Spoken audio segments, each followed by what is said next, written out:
There are many myths about the British economy. One of the most widely repeated and most annoying is the myth that we don't make anything anymore.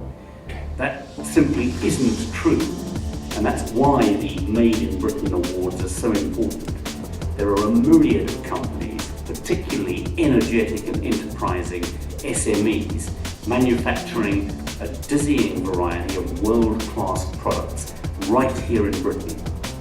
You deserve to be rewarded and applauded for your fantastic work.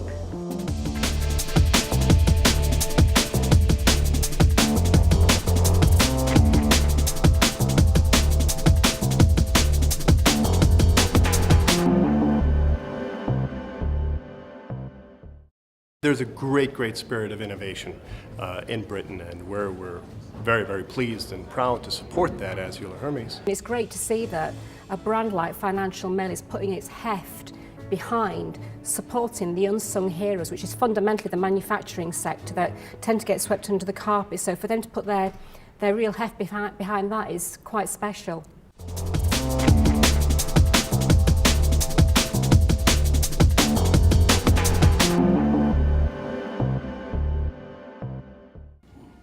FleetSolve was set up by husband and wife team Keith and Anne O'Connor 10 years ago.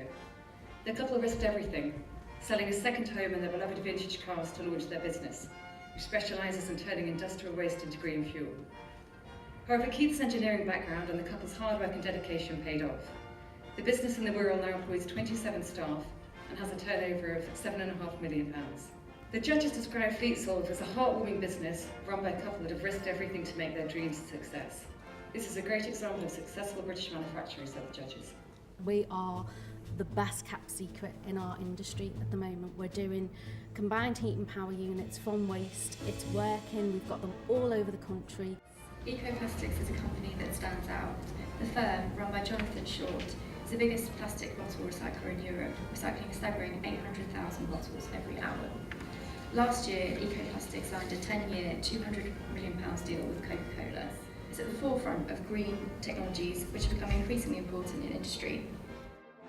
Paul Morris began his journey as an entrepreneur by selling garden gnomes door-to-door while still at school. 12 years ago, he set up a Staffordshire-based technology company, AdMaster, which develops liquid and powder antibacterial solutions. These are used in a huge range of products, from hospital equipment to wallpaper, keyboards, and even bird feeders. AdMaster has a turnover of £3 million and employs 8 people, but it has big plans for growth.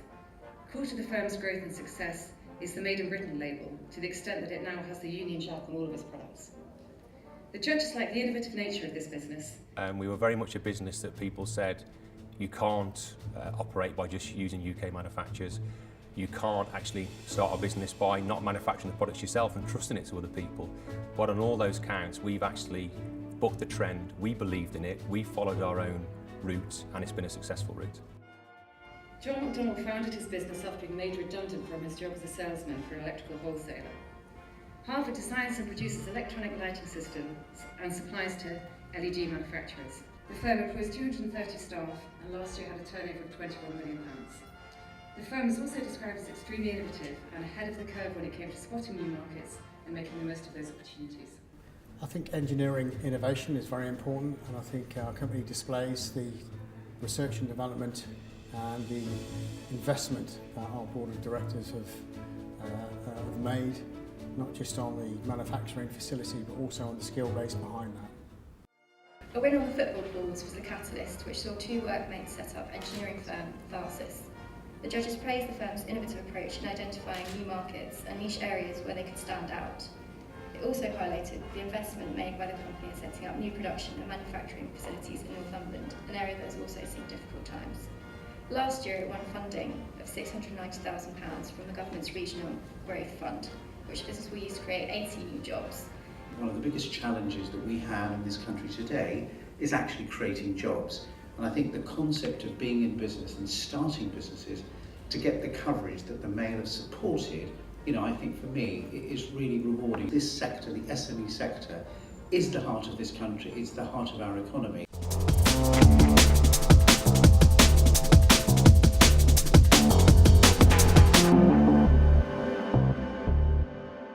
The runners-up are Fleet Sol, so please come on up, well done.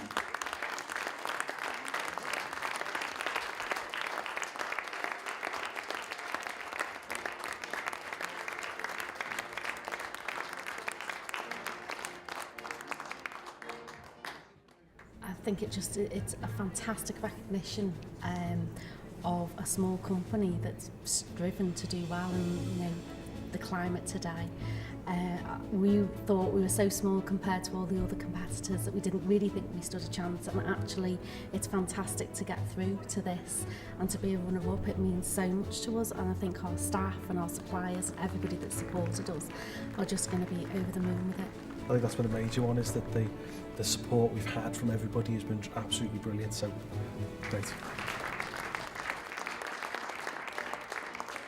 Okay, moving on to now the winner. Amazing. Winner is Harvard Engineering.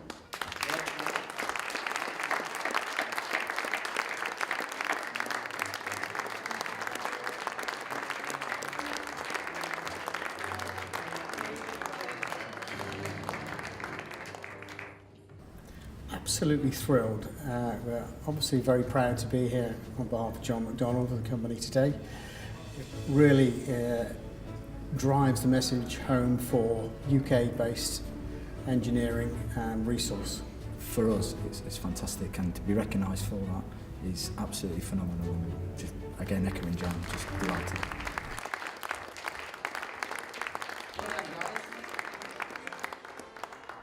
Okay, this is the People's Choice Award, so you should be really proud that Admaster is the winner tonight. Well done.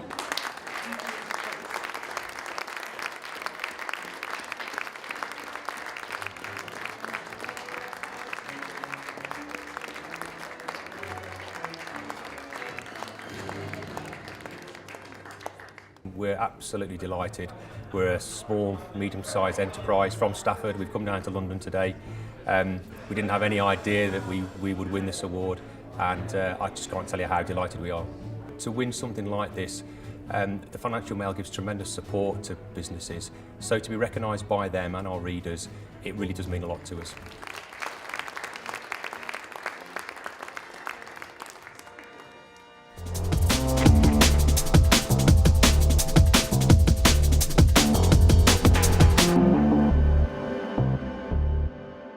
I think that the Made in Britain campaign fits very, very nicely with the core of who we are as Euler Hermes. Well, we'd like to thank the sponsors, of course, for allowing us to convey this message today. It's a very important message to our UK-based customers that there is a fabulous base of engineering, resource and development and quality, moreover, than anything else, based in the UK. So we're very happy to be part of that process. I think that it's tough out there. People say it's tough now, but I think it's always tough in business. If it wasn't tough, everyone would be doing it. But to win something like this, the Financial Mail gives tremendous support to businesses. So to be recognised by them and our readers, it really does mean a lot to us. What inspired you to create the Made in Britain Awards? Well, obviously our enterprise pages are better read than any other newspapers, so I wanted to do something for small and medium-sized enterprises. And while we're part of the media, so we may have contributed to talking down our manufacturing industry, we really felt it was time to celebrate small business and what they do in the manufacturing space. And I think that was recognised today by Business Secretary Vince Cable, who was so very supportive of these awards. I think awards like this, I think are really, really important because as entrepreneurs, as business people like myself, I think the one thing that's really valuable is when you get recognised. And I think what made these awards special is not only did we have a panel of judges, but we also had, the readers, their choice. And I think when you get thousands of people voting in to say, we think this is the best business in this country, if I was that entrepreneur, I'd feel like $1 million. It's not all bad news. British economy isn't doing as well as it could do, but there are lots of areas that are doing very well. I think this is a great opportunity to showcase that. If you are an entrepreneur, you get on and do it in whatever conditions they are, and you've got to make sure that you adapt and don't read too much of the bad news in newspapers. Just read the good news. That's what we tend to do. There is a lot of positive things to celebrate. I mean, we got well over 1 million new private sector jobs in the last couple of years or so in very, very difficult conditions. Business startups are operating at record levels. The figures for British exports to Russia, to China, to India, Brazil, admittedly from a very low base, are actually spectacular. And a lot of that is being driven by companies that you've never heard of. And probably some of them are in the room and you will have heard of them once we've had this awards ceremony. What more do you think the UK government could do to encourage manufacturing and business in what some would describe as rather tough economic climate? I think they could make it a little bit more harder to buy foreign goods and make it more attractive for UK goods to be the ones that you go for. I think also there's incentives that employers could be offered, perhaps maybe via national insurance, reducing national insurance for the first few years. There's a lot of sacrifices by being an entrepreneur, and I think the government needs to make sure that if someone is successful, they don't allow the press and the general public to actually put you on a pedestal and try and beat you back down and say, well, you're doing well, you've got to pay more tax. It's already a very, very high tax rate that people are paying in this country. I think the government is quite enterprising in terms of the startup initiatives that we've got. But that's the one area that if I was in government I would really focus on is protection for small businesses from the impact of debts that don't get paid. The importance of winning one of our Made in Britain awards is clearly that this is a prestigious occasion. The companies that made it to the final were out of hundreds that entered. So to make it 8 out of 100, 150 is surely a real recognition. And of course our readers voted for those companies that had got here today to give the Readers' Award, and that was splendid recognition for them.